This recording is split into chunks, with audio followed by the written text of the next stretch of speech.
Django's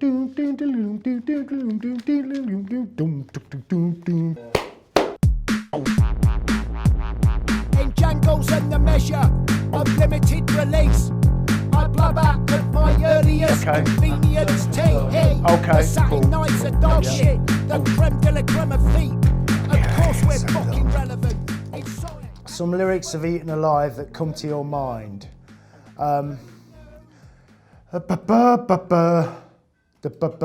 There's no flies on me. I'm like shit that's white. The kind that you tell your kids to pick up if they like. I got 2 brown bins, but should I only have 1? But what the council don't know won't hurt them. There you go. Is that? Okay. Being a working class hero. No. Being a working class hero, I don't think I am. I think, John Lennon was perhaps. Who else got massive and it was working class? Lots of people. That's debatable, that is. And I wouldn't like to label myself with that. I don't have the best opinion of myself at the best of times. So yeah, I'm not sure about that. How to survive in the music business.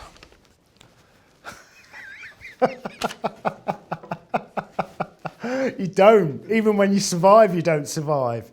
It's fucking horrible. Yeah. My only advice would be think about what you're doing. Think about who you're signed to. Give it some serious thought as to what you want from it, why you're in it in the first place, and that will hopefully navigate you. But it's a horrible industry. I've had worse jobs, but this is a completely different kettle of fish of horribleness. On the level of horribleness, it goes far above any shit job I've ever had. It's quite a vicious industry because it's just about the ego. So you need to control your ego. That's another point. You need to be aware of your ego and you need to not let it consume you. You need to think about things honestly. You need to be strong and to not become weakened by the idea of fame, which, to be honest, it affects me. It fucks with my head a lot, but I try and battle it off. It's a constant seesaw. The metropolis of discontent and lost dreams. Benson of messes and denim jeans. I'm gutted. I think Woodward. Being sold out everywhere. It's great. But that was years ago. No, it's good when it happens, it's good. You see a lot of bands that sell out straight away, tours go like that. These bands, that's usually a sign that these bands won't be around in 3 years because they're appealing to the commercial mass market. It's fickle, people forget. So to have nice full venues all the time but not quite sold out is good, it's a good sign. It's a sign that your audience is growing, and it's also a sign that your fan base are pretty much going to be with you until you break the band up. Do you know what I mean? But yeah, it's a good feeling to walk out on a stage and everywhere is full and you're ready and you know what you're going to do, and it starts, boom. Jolly fucker! Jolly fucker!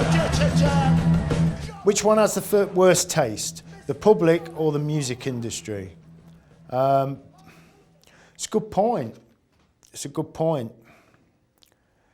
I'd say both.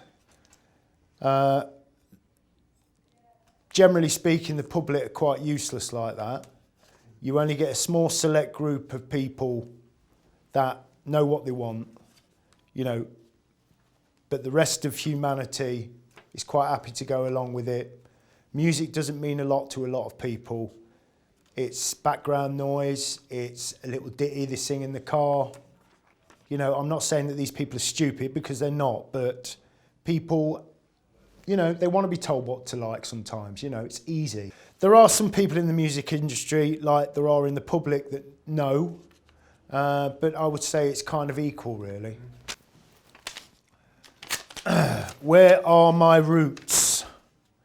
At home with my family, you know, in my kids and my wife. That's my roots. That's what I really care about. That's what I spend most of my time doing, just walking around the house, telling the kids off, being grumpy, eating, watching TV with my wife. Just normal shit, you know. But no, we haven't got a closeness with a lot of people.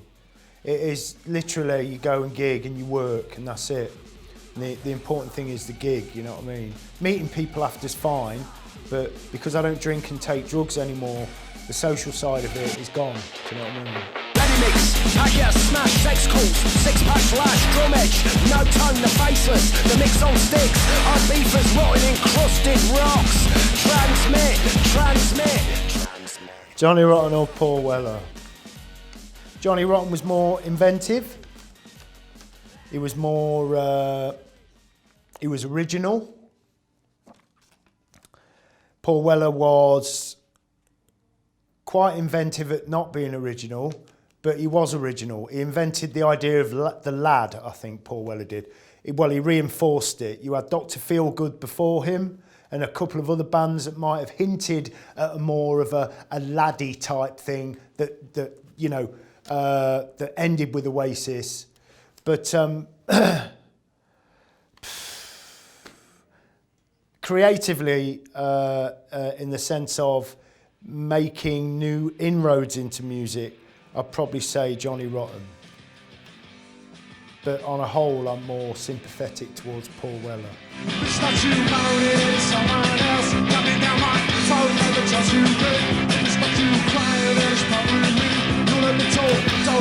A songwriter whom you put above everyone else, anyone else.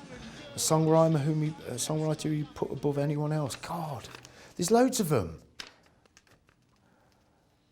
Karl Marx.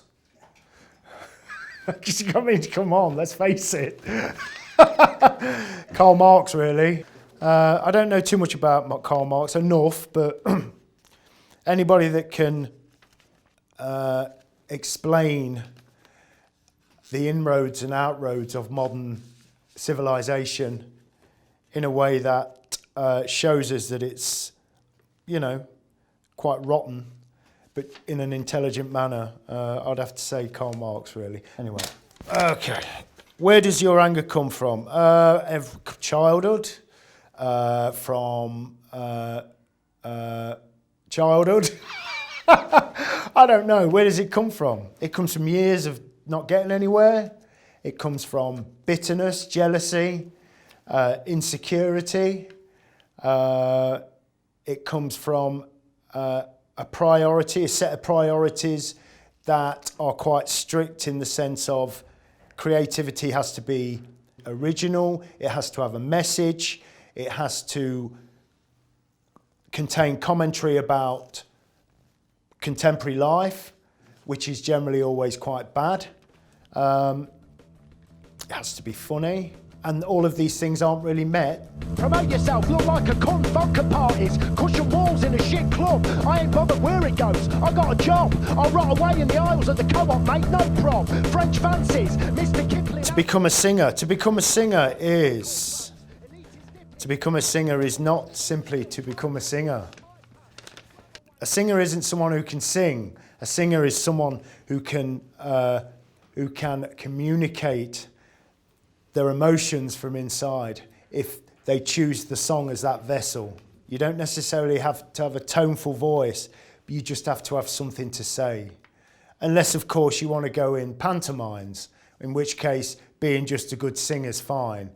Some of the best singers can't sing. Ian Brown, John Lydon, Paul Weller. You know, this list goes on. Bob Dylan, you know. It's about what you put into it. And it's about the reasons why you want to do it. If you want to do it because you're pissed off, if you want to do it because you want to talk about what you saw yesterday on the street and it bothered you, then brilliant. But if you want to do it because you want to be famous, you're going to have problems.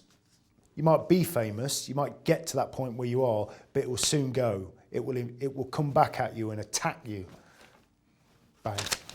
Okay, right, it's the last one. The time that remains. The time that remains, I'm still trying to figure that out, really.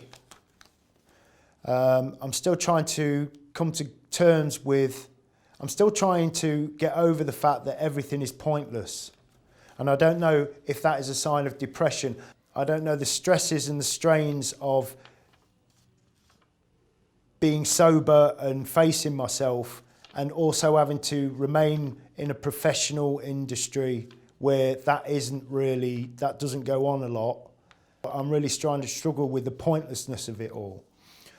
Sometimes I feel a connection to it, but a lot of the time I don't, and I'm just going through the motions. Do you know what I mean?